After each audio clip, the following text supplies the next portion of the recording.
నమస్కారం. My dear students, మీ అందరికీ SA Hindi teaching TV తరఫున స్వాగతం, సుస్వాగతం. ఈరోజు బాల రామాయణ్ పార్ట్ 7 చెప్తున్నాను, జాగ్రత్తగా వినండి. महर्षि का आश्रम वहाँ से अधिक दूर नहीं था. महर्षि का आश्रम वहाँ से अधिक दूर नहीं था, लेकिन तब एक रात हो चली थी. विश्वामित्र ने वह दूरी अगले दिन तय करने का निर्णय लिया. ताड़का मर चुकी थी, उसका भय नहीं था. तीनों ने रात वही बताई. ताड़का वन में जो अब पूरी तरह भयमुक्त था.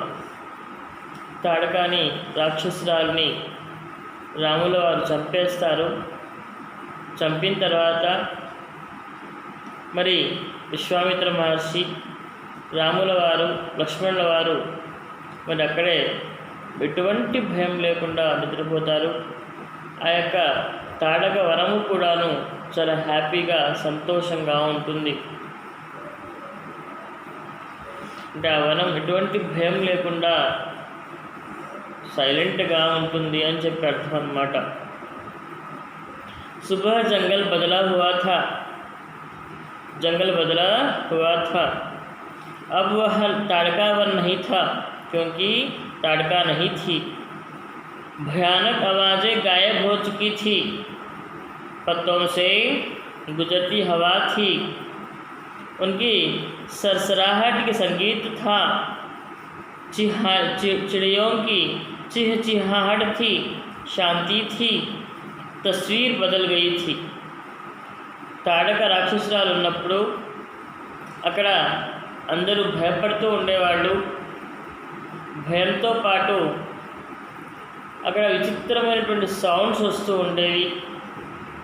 ఇప్పుడు తాటక చనిపోయింది కాబట్టి, అది తాటక వనం కాదు కాబట్టి మంచి సౌండ్స్ వస్తున్నాయి. అక్కడ మరి గాలి సర్ర సర్ర అనే సౌండ్ వస్తుంది. అదేవిధంగా మరి జనాలు కూడా అక్కడ వాతావరణం కూడా కూల్గా అయిపోయింది. అందరూ హ్యాపీగా ఉన్నారు, సంతోషంగా ఉన్నారు. ఈ విధంగా చూసుకుంటూ పోతూ ఉంటే ఆ యొక్క వనం చాలా ప్రశాంతంగా, కూల్గా ప్రకృతి అందాలను శోభిస్తూ ఉంది. శాంతిగా ఉంది, కూల్గా ఉంది అని చెప్పి అర్థం అన్నమాట. सिद्धाश्रम का अंतिम पड़ाव था महर्षि का आश्रम. रास्ता छोटा भी था, मनोहरी भी. प्राकृतिक सौंदर्य का आनंद लेते तीनों लोग जल्दी ही आश्रम पहुंच गए. आश्रम वासियों ने उनकी अगवानी की, अभिनंदन किया. उनकी प्रसन्नता दुगनी हो गई थी. महर्षि विश्वामित्र के आश्रम लौटने की खुशी, राम लक्ष्मण के आगमन का सुख. विश्वामित्र यज्ञ की तैयारियों में लग गए. अनुष्ठान प्रारंभ हुआ. आश्रम की रक्षा की जिम्मेदारी राम लक्ष्मण को सौंपा कर महर्षि आश्वस्त थे. अनुष्ठान अपने अंतिम चरण में था, पूरा होने वाला था. कुछ ही दिनों में 5 दिन तक सब ठीक ठाक चलता रहा. शांति में निर्विघ्न था. लगता था कि राजकुमारों का उपस्थित ने ही राक्षसों को भगा दिया है. राम और लक्ष्मण यज्ञ पूरा होने तक ना सोने का निर्णय किया. वे लगातार जगते रहे, चौकस रहे. कमर में तलवार, पीठ पर तुनीर, हाथ में धनुष, प्रत्यंचा चढ़ी हुई, हर स्थिति के लिए तैयार. अनुष्ठान का अंतिम दिन अचानक भयानक आवाज़ों से आसमान भर गया. सुबह और साबाहु और मारीच ने राक्षसों के दल बल के साथ आश्रम पर धावा बोल लिया. मारीच क्रोधित था.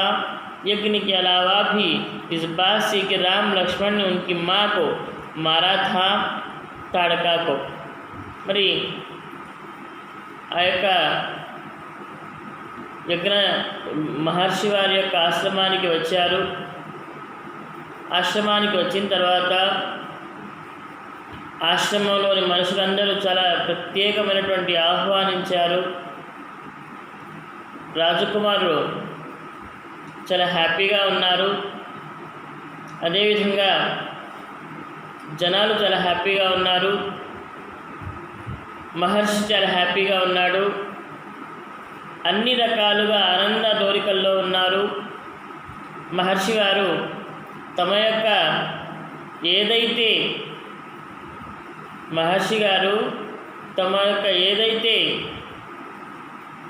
యజ్ఞ యాగాదులు స్టార్ట్ చేయాలో, ప్రారంభించాలో ఆ యజ్ఞ యాగాదులలోకి వెళ్ళటం జరిగింది, ప్రిపరేషన్ చేసుకోవడం జరిగింది. ఇంకా రాముల వారు, లక్ష్మణుల వారు ఆశ్రమాన్ని కాపాడటంలో, ఆశ్రమాన్ని చూసుకోవటంలో నిమగ్నమైపోయినారు. అయితే యజ్ఞం స్టార్ట్ అయింది. మహర్షి వారు యజ్ఞం చేస్తూ ఉన్నారు. 5 రోజుల వరకు ఎటువంటి ఇబ్బంది లేకుండా యజ్ఞం నిర్విఘ్నంగా సాగిపోతూ ఉంది. ఆ తర్వాత ఇంకా రాక్షసులు రారులే అనుకుంటున్నారు. రాక్షసులు రాకుండా ఇంకా రాముల వారికి, లక్ష్మణుల వారికి వాళ్ళు భయపడ్డారులే అనుకొని జరుగుతూ ఉంది. యజ్ఞం లాస్ట్ రోజు వస్తూ ఉంది. అయితే రాముల వారు, లక్ష్మణుల వారు ఇద్దరూ కూడా నిద్రపోవట్లేదు.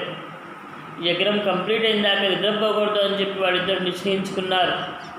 చేతిలో ధనుస్సు ఉంటుంది, ఒక చేతిలో కత్తి ఉంటుంది, వీపు మీద తునీరాలు ఉంటాయి, బాణాలు ఉంటాయి.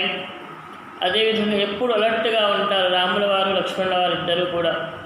ఆ క్షణంలో 5 రోజులు గడిచిపోయినాయి. ఇంకొన్ని రోజులు ఆగితే యజ్ఞమే మొత్తం కంప్లీట్ అయిపోతుంది అనుకున్నటువంటి సందర్భంలో అనుకోకుండా లాస్ట్ డే రోజు, ఆ రోజుతో యజ్ఞం పూర్తి అవుతుంది అనుకున్న రోజునే ఆకాశం అంతా కూడా విపరీతమైనటువంటి సౌండ్ వినిపిస్తూ ఉన్నాయి.